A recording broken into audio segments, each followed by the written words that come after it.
In all my years of interviewing so-called funny people, I've often been faced with the sad truth that many of them aren't that funny in real life.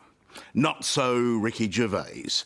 But along with the laughs, this dangerously sharp comedian will also have you wincing in agony or cringing with embarrassment at some of his observations. Ricky's rule is there isn't any topic that can't be joked about.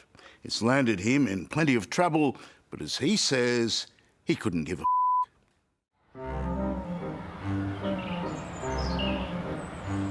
Now, here's a bloke who died by falling asleep.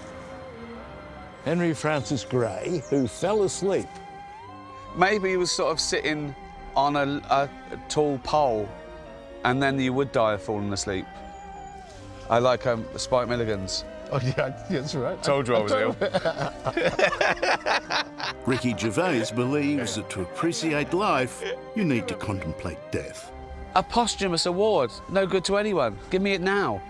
Which is why, on this cold London day, I find myself walking through a graveyard with one of the world's funniest men. I love English graveyards. Yeah, they're great. Does remind us. Well, it is. That it's finite, and all the things we care about now mean fuck all. They mean nothing. The things that people have got furious with you about. Yeah. Yeah.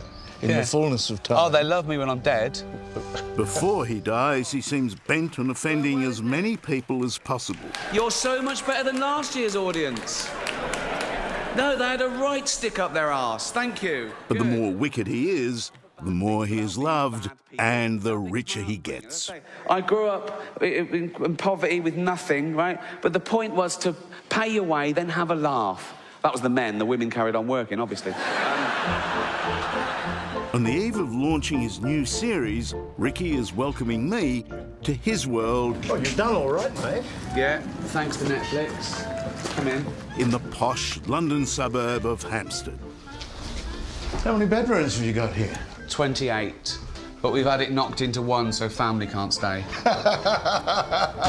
In television, it's too easy these days to put a foot wrong. Doing up my posh trainers that I put on for TV. Unless you're Ricky Gervais, who simply doesn't care. Comfortable shoes are important. That's all I care about. Comfort. I'm clean. I'll wear a suit with this rubbish. Yeah, I know. Who am I trying to impress? I know, and sometimes they notice, but maybe yeah, who cares? Gervais grew up in a working-class council house. The youngest of 4 children, he was known as the mistake in his family. He nurtured early dreams of being a scientist, philosopher, and a rock star. But somehow his sense of humour got in the way. Where did the presumption come that you could actually make a living, a terrific living, by being funny? Well, I didn't. I sort of fell into it. I was always doing it. I was always having a laugh. Everyone does it. You know, the funniest person you know isn't a professional comedian. It's your mate or your dad or your uncle. I was always trying to be funny, and you get a job and you make people laugh at work and at weekends. I never really thought of it as a profession. I can wake up one morning and go, oh, I don't feel like working today. Can I just stay in bed? Oh, I don't know. You better ask the boss. David, can I stay in bed all day? Yes, you can, David. Both me. That's not me in bed with another bloke called David. It's one of those great showbiz success stories. It's just to see if we... How his boring office job turned out to be a creative apprenticeship. Nurse, the Polaroid. For a celebrated television series, aptly named The Office. Private life then, just to flesh out David Brent the man, is there a better half? David quipped, why buy a book when you can join the library? Suddenly, at 40 years of age, the unknown Ricky Gervais and his awkward character David Brent were world famous. She's not dead. I remember when I won the BAFTA, right, for David Brent, the first BAFTA I won, and I was at home that night, sitting there with Jane, and, 41 years old, with a BAFTA there, and I said, why didn't I do this earlier? And she said, because you wouldn't have been any good at it. You had to live a real life. Jane, your lifelong partner. Exactly, and you have to live a real life to be able to write about real life. And my girlfriend of over 30 years, Jane, although she hasn't really contributed to my career. No, I'm saying this is sort of all me. In fact, thinking about it, she has done fuck all. I like you so much more because you're filthy rich, but you made it yourself. You didn't inherit it, and you made it between your ears by being one of the funniest men in English. Well, thank you. And yeah, I mean, that is important. And can I borrow 10 quid, please? Yes, yeah. No, but that is important to me. And you know, I didn't have any money till I was 40. And I didn't much care either. See his pop-nosed face. After The Office came more series You are guaranteed an Oscar if you play a mentor. with all too willing celebrity guests. You've unravelled it. Ready for action. Let's hope it's big enough. Ladies and gentlemen, Ricky Gervais. And even some not-so-low-key MCing gigs. That is the last time I have sex with 200 middle-aged journalists. Europeans with wispy beards. The men were worse. Shush, come on. His latest Netflix show, Afterlife, My brother-in-law wants me to try dating again. You'll need some tips. is the darkest of dark comedies. I'll be your date. What role play? It's a story of a small-town journalist working for the local rag while grappling with the death of his wife. Hi, I'm Tony. I don't want to appear ageist, but are those your own teeth? Improbably, it's funny, painfully so. I play a guy who works for the Tambury Gazette, and it's all stories like, you know, woman finds hat in tree, and fat cat lost. And... Baby that looks like Hitler. Yeah, exactly, yeah.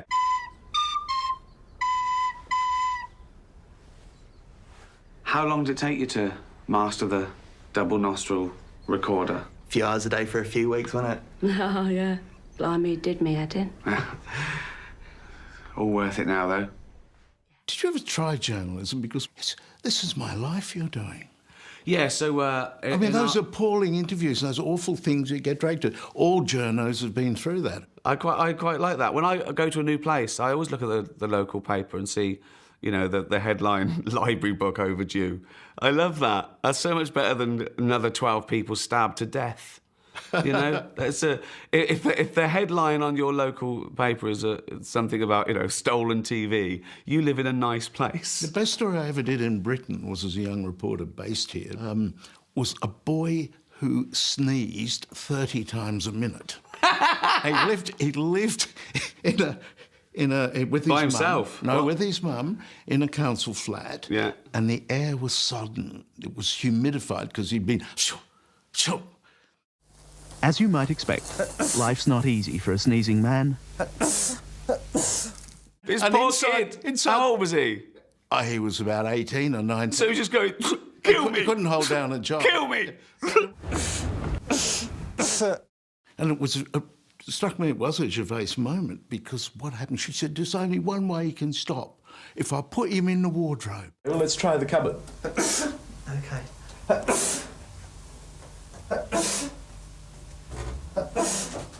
You right? Yeah.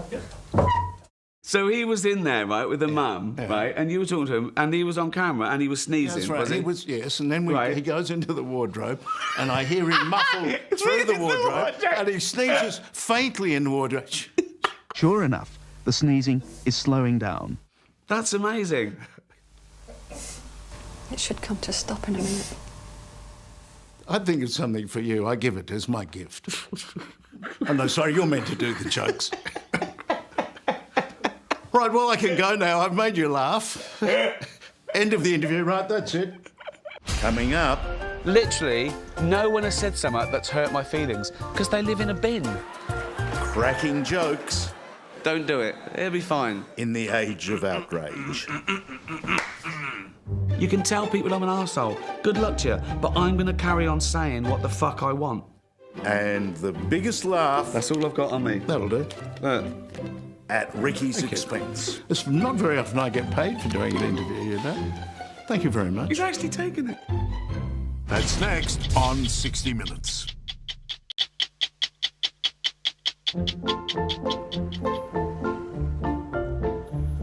I understand that the town of Hampstead, or the village, has more millionaires than any other town. Is that true? Yeah. I mean, it's a beautiful place. I like it because it's like the great granddaughters and sons of, like, painters and poets and me, new money. I felt like it was the Beverly Hillbillies when I arrived. You know, people looking at the curtains going, who is this awake? Ricky Gervais walks his neighbourhood in London's Hampstead every day, and no one bothers him. Weird fame at first. No, I was probably... It's on the mean streets of social media where the comedian cops his slings and arrows. No one's ever upset me on Twitter. Literally, no one has said something that's hurt my feelings, because they live in a bin. You know what I mean? Yeah. So you're walking along and there's someone in the bin and they go, you'd laugh. You know? You know, it's like, no one can hurt my feelings. I'm too happy. Trouble is with Holocaust films, there's never any gag reel on the DVDs. I don't know, there isn't. Don't do it. It'll be fine. Don't think that Gervais is careless or offhand with his outrageous comedy. You've got a worse one. Yeah, I'm not too sure about that one. Every line is considered and lovingly crafted. Our next presenter is the Queen of Pop. Not you, Alton. Sit down. This is... Do you ever say the thing and then say, I shouldn't have said it? Yeah, yeah. Do you censor yourself as you go, or...? Of course. Of course I do. Later. People think I go around saying, well, I don't. You do, of course you censor and you think about it and it's calculated. People think I go out, you know, and host the Golden Globes and I'm just riffing and saying the worst thing I can think of. It's nonsense. I want a joke to be bulletproof. I want to be able to defend it in 10 years' time. We live in a great age of offence, don't we? People take offence by proxy on behalf of other people who are not even offended.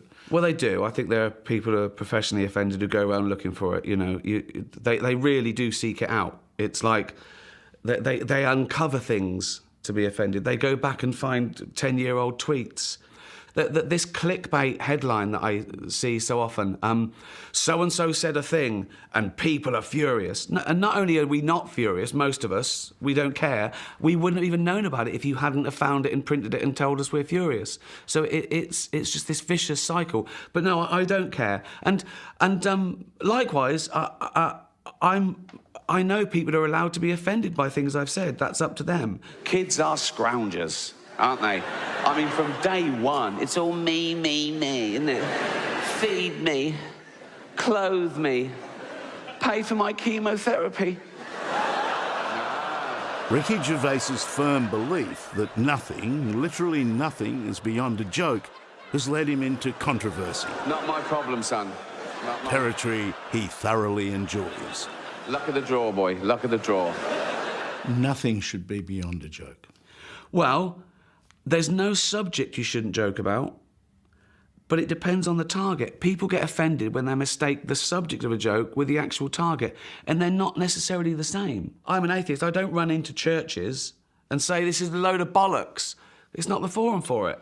But when I'm tweeting and when I'm doing stand-up, that's my church. You've come in, this is my house, my rules. If you don't like it, you can leave. You can leave. That's your form of protest. You can leave and never watch me again. You can tell people I'm an arsehole. Good luck to you. But I'm going to carry on saying what the fuck I want. Saying whatever he wants has certainly been lucrative, but it's also led to suggestions from pesky journalists that he's grown so rich he's forgotten where he comes from. But for Ricky, that's just more fodder. Do you know how much a pint of milk is? It was meant to make you look out of touch, and I don't know, but that's irrelevant, right?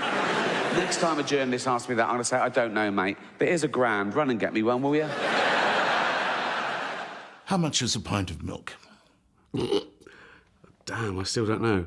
We don't have real milk in the house now. We have almond milk and... You've missed the point. Yeah, I'm fudging you remember this. What you said? I don't know. I do. No, I do, yeah. Well, I'm waiting for it. Yeah. Do you know what? Embarrassingly, I still haven't bothered fucking looking it up. You said the next time and next time a journalist says that how much is a pint of milk, I'm going to say, here's £1, run and get me one.